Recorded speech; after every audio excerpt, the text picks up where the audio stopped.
we watched something on YouTube today that I found online, and it has to do with the protests and everything that's happening. We watched that. What is it called? It's the Blue Eyes, Brown Eyes Experiment by Jane Elliott, I believe it is. Jane Elliott, Blue Eyes, Brown Eyes Experiment. If you guys haven't seen it, check it out. It's interesting. I don't know She's if an educator. She's a teacher. Yeah, she was a teacher. She was a teacher.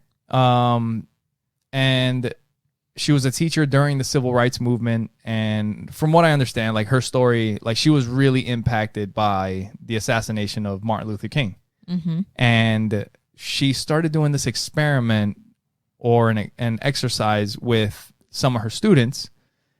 Sounds kind of fucking harsh. Like if you're a little kid in class going through that kind of shit. Oh yeah, no. But I'm sure she didn't talk to them like that. I'm sure it was.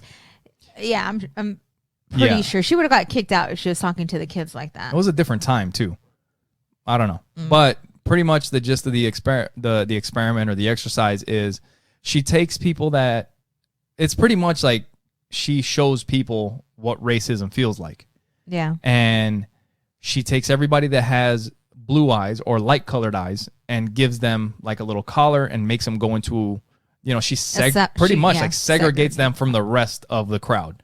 And anybody that has brown eyes gets to move on and, they get a place to sit, they get to hang out and talk and have a good time. The other crew or the other group that has light eyes, they're put into like a small room with like 2 chairs in it, and there's like 10 people there. So 2 people get to sit down, and they leave them waiting for like 2 hours just to kind of, and she's rude as shit. But it kind of opens your eyes to how racism can happen. Yes.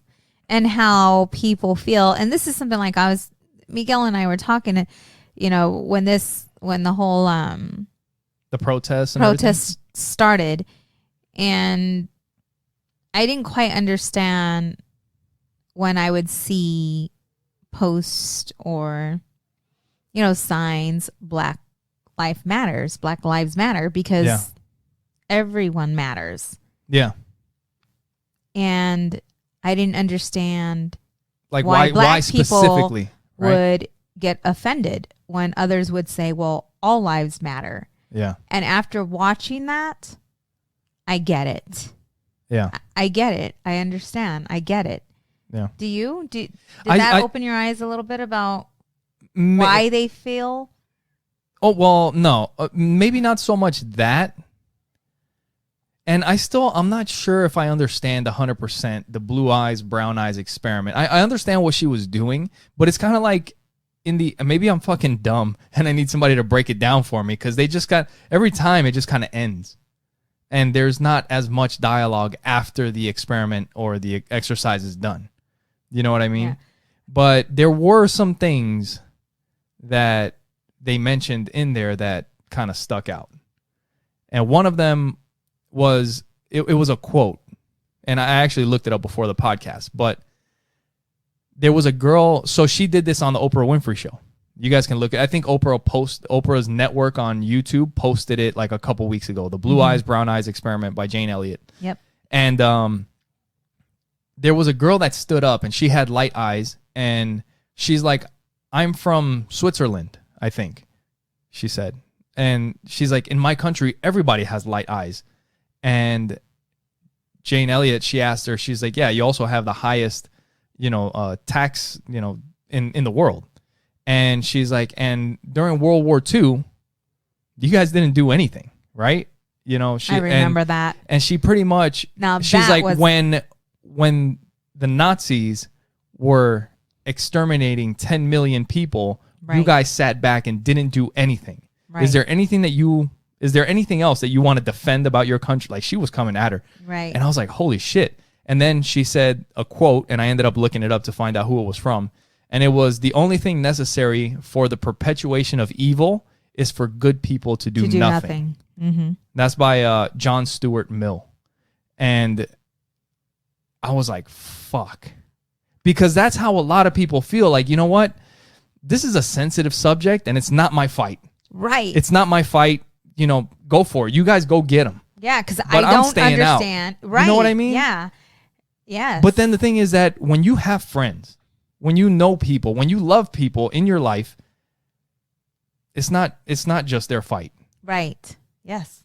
It's everybody. Agree. And if there's a problem, then it's everybody's fight. Because if we all come together and stand together and stick up, do you see what I'm saying? Yeah. And protest.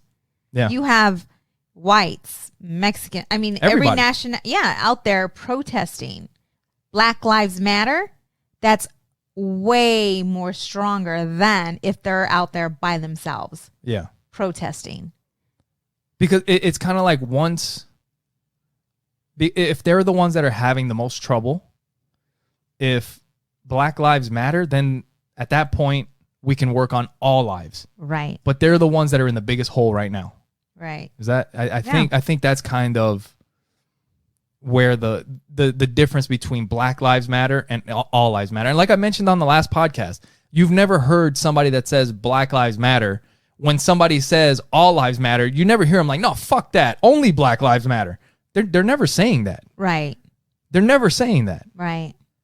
So it's not that all lives don't matter. And it's Ashley Zaruka, I believe that's how you say her name, from her last name from our church, put a post up.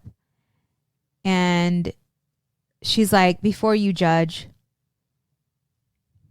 know your history.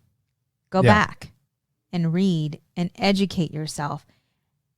And then maybe you'll understand why we feel the way we feel.